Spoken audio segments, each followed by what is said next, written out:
Voilà, bonjour tout le monde. Donc je fais cette nouvelle vidéo pour crier haut et fort que nous sommes dirigés par des incompétents. Nous sommes dirigés par des incompétents. Alors, j'ai pas le droit, je crois que j'ai pas le droit d'associer le mot parasite aux gens du gouvernement. Il me semble que je peux me faire, parce qu'on est quand même dans une quelque chose qui commence à ressembler à une dictature maintenant. On a de moins en moins le droit de critiquer, en fait, d'avoir les propos qui conviennent le mieux, les propos idoines aux gens qui sont employés pour diriger le pays. En fait, je dirais plutôt parler d'une mafia, en fait, qui se refile les postes comme ça, mais des magouilleurs, quoi. Mais donc, moi, on ne peut pas parler des politiciens aujourd'hui sans les associer à quelque chose comme de la bactérie ou, alors je sais, ça va vous faire rigoler, quoi, mais regardez, une forme de vie qui ne vit que pour elle, en fait, et qui détruit son hôte, qui détruit, en fait, l'environnement dans lequel elle vit, et qui détruit aussi les gens, l'entité, en fait, parce que nous, en fait, le contribuable, on représente une entité, en fait. Et cette entité, elle est vampirisée par ces gens, en fait, qui nous gouvernent. Alors, ces gens, dans leurs grandes écoles, en fait, on leur apprend quoi? On leur apprend, en fait, c'est des clowns, hein, c'est des clowns, et on leur apprend, en fait, à être crédible. Alors, imaginez un clown, si ça reste un clown et qu'il n'est pas encadré, bon, on va tout de suite voir que c'est un clown. Par contre, un clown qui a des éléments de langage, qui est habillé en costard-cravate, et puis qui a du répondant, en fait, qui a du vocabulaire et puis de la répartie, déjà, il fait plus sérieux, le clown. Et puis s'il arrive à cacher en fait que c'est comme c'est un clown qui est mercantile par-dessus le marché, c'est un clown. Donc c'est un guignol en fait, hein, qui est là pour gesticuler et brasser du vent et faire rire, faire rigoler, parce que c'est vrai que, excusez-moi, quand on voit combien on les paye pour effectuer le travail qu'ils produisent en fait, quand on voit le travail qu'ils produisent en fait, et le travail qu'ils produisent en fait, ce n'est ni plus ni moins que de la destruction. Oui, on a envie de rigoler, de se dire, oh, c'est pas mal, le numéro de clown est réussi. Excusez-moi, j'ai un fou rire. Vous voyez, je suis sincère, hein, c'est pas forcé, hein, je suis pas. Parce que là, si je rigolais comme ça, sur commande, je pourrais aller toquer à Hollywood. Hein. Non, non, on arrête de déconner. C'est pas sur commande. Je rigole parce qu'ils me font vraiment rigoler. C'est des clowns, c'est des putains de clowns. Et donc, ces putains de clowns, moi j'ai aucun diplôme, enfin, j'ai rien, moi je suis un citoyen lambda, et je sais que, regardez, je vais vous dire, d'un point de vue anthropologique, l'humain s'est installé à côté des sources d'eau, enfin à côté des points d'eau il y a 2000 ans, il y a plus, même il y a 5000 ans, on remonte à l'Égypte antique, le Nil, on remonte à la Mésopotamie, hein, sur le Tigre, hein, je crois qu'il s'appelle comme ça, enfin bref, et l'Euphrate et le Tigre. On remonte aux Romains qui s'installaient toujours à côté d'un fleuve ou d'une belle rivière pour pouvoir justement acheminer la marchandise, parce qu'à l'époque il n'y avait pas les avions, il n'y avait pas les routes aujourd'hui qu'il y a aujourd'hui, donc il n'y avait pas de... Voilà, donc à l'époque le moyen c'était fluvial. Et même avant les Romains, les Gaulois le faisaient aussi. Donc, donc partant de là, on se doute que le schéma fluvial, à un moment donné, quand on a les routes et les avions, il est dépassé. Donc il n'est plus nécessaire, de rester à côté des fleuves et de continuer à les polluer. Et puis surtout, on comprend que quand on arrive à 35% en fait d'urbanisation en fait de la France, on comprend que là on est dans le rouge, on est vraiment dans le rouge. Vous vous rendez compte, plus d'un tiers de la France a été urbanisé. C'est-à-dire, quand on fait, si vous preniez toutes les infrastructures françaises, et les agglomérations, vous les comprimez en un seul bloc, et ça vous fait, si vous le mettez à l'est, à l'ouest, où vous voulez, au centre, ça représente 35%, plus d'un tiers de la France. Donc c'est énorme. Et ce qu'il faut bien comprendre, c'est que de ce fait, ça empoisonne le reste, ce qui reste en fait. Et comme ça n'est pas regroupé à un seul et même endroit, c'est disséminé partout, c'est dispatché partout sur la France en fait. Et bien, il faut comprendre que la faune et la flore, finalement, les niches écologiques, elles sont touchées, elles ne peuvent pas échapper à ce phénomène. Et donc, tout est malade. La faune est malade, elle est elle est en déperdition, et la flore, c'est pareil, en fait, elle est malade.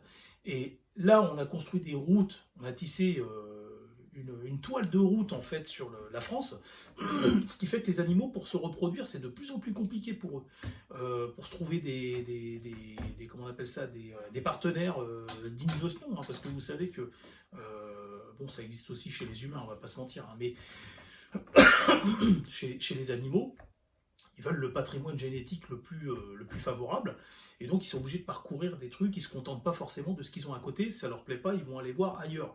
Et ils ont besoin de tous ces espaces, mais quand on leur fait traverser des voies ferrées et des routes, forcément on sait qu'il y en a beaucoup qui se font percuter, et qui ne trouveront jamais, qui pourront jamais se reproduire, et puis même ils sont stressés, ils les traversent des fois, ils les traversent même pas ces routes. Donc il n'y a même pas d'aménagement digne de ce nom qui se sont faits pour pouvoir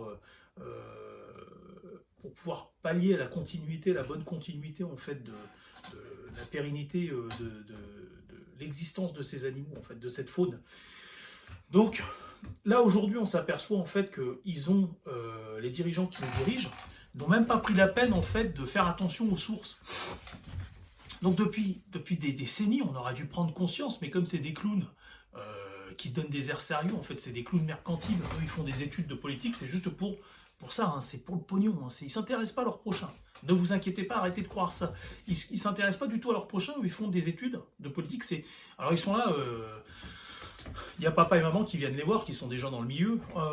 Ouais, bah alors fiston, tu veux faire quoi plus tard? Ah, moi j'aimerais bien faire, tiens, un métier noble et tout. Non, non, attends, arrête tes conneries. Tu fais comme papa, tu vas t'en foutre plein les fouilles. On a notre oncle qui tient une industrie dans l'agroalimentaire. Quand tu seras politicien, comme ça, tu fais des lois qui l'arrangent lui. Hein. Voilà, on va continuer comme ça, et puis toi tu vas voir, c'est un métier, tu fous pas grand chose, tu fais semblant de travailler, quand t'es un mec tu peux te taper plein de gonzesses, quand t'es une gonzesse tu peux te taper plein de mecs, tu vas voir qu'au niveau du sexe c'est pas mal, et puis au niveau comment on appelle ça, au niveau du pognon, tu vas voir que c'est vachement bien, tu seras privilégié.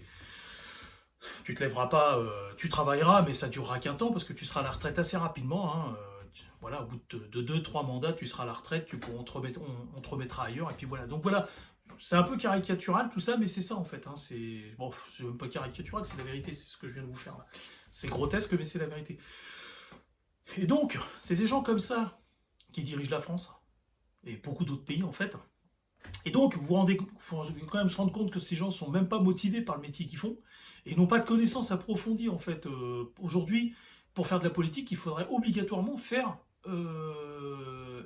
faudra avoir un master en niche en écosystème en fait. Alors je sais pas, excusez-moi, je connais pas le nom, mais tout ce qui a un rapport avec le cycle perpétuel de la nature, qu'un politicien fasse de l'économie, de la finance, qui fasse, je sais pas, n'importe quelle branche, du social, n'importe quoi, il faudrait d'abord obligatoirement qu'il passe un master comment on appelle ça, des études très approfondies en connaissance de la biodiversité, et enfin vous avez compris ce que je veux dire, et à partir de là, il pourrait alors, et puis tous les cycles naturels en fait de la Terre, hein, de l'eau, de la Terre, tout ce que vous voulez, et à partir de là, il pourrait faire de la politique.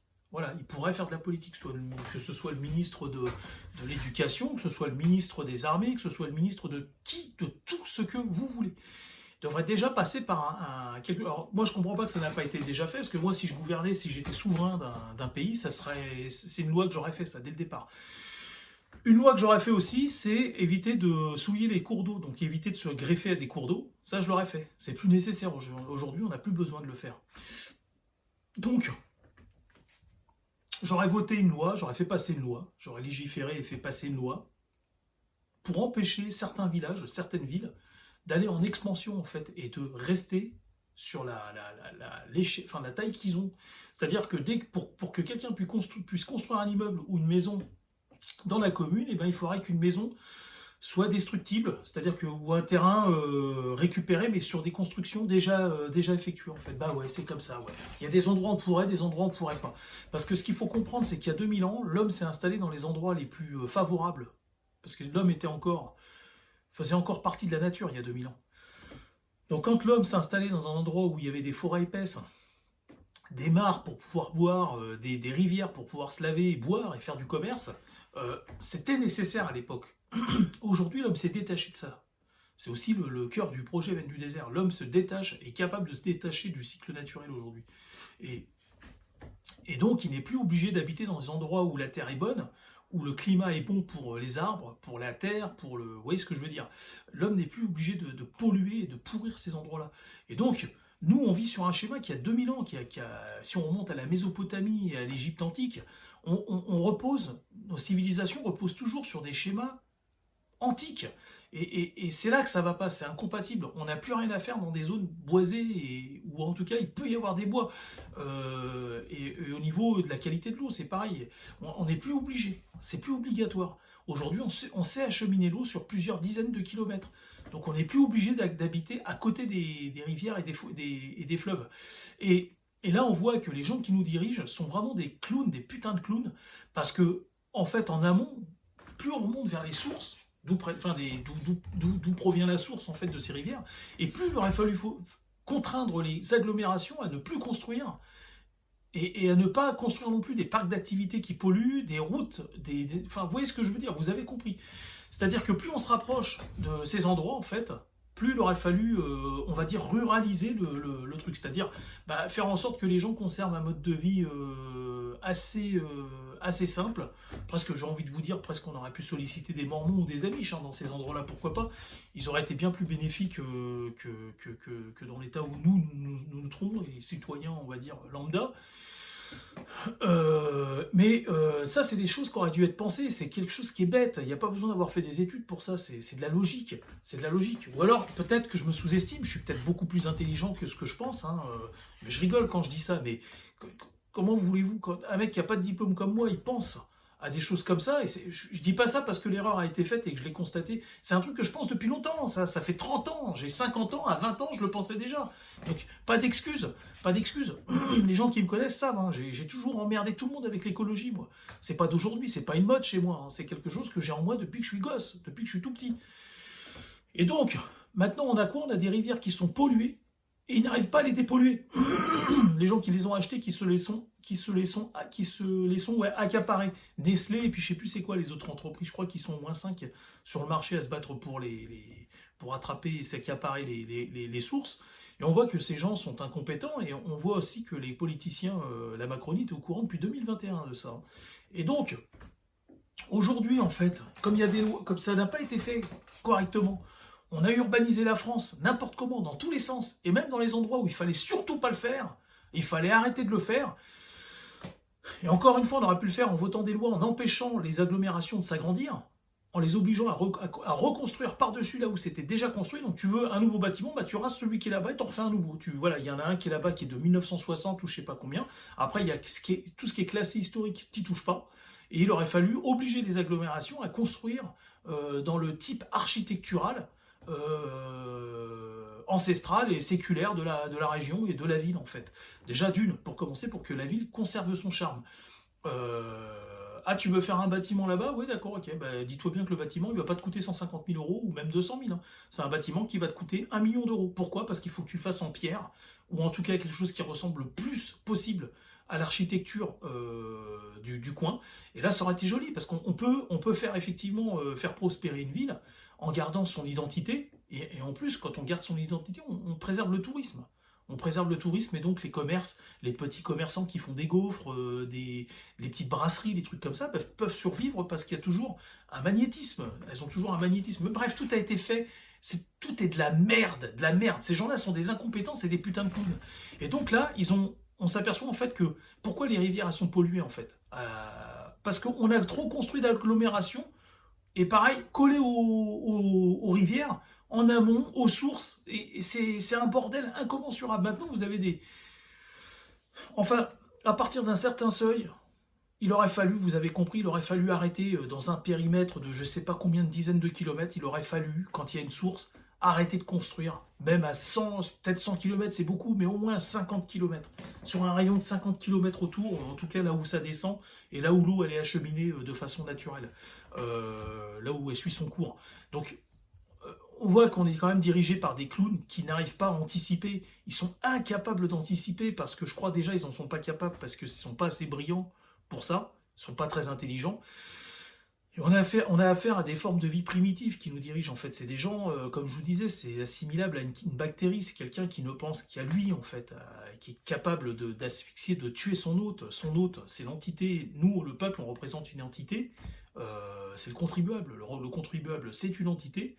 Et les gens qui dirigent et qui contrôlent cette entité qui est le contribuable, le tuent, en fait. Ce sont une bactérie, un virus qui tue leur hôte, en fait. Et qui tue de ce fait la nature, la faune, la flore, pour leur profit, ils détruisent le monde et pourrissent nos vies. Allez, à bientôt.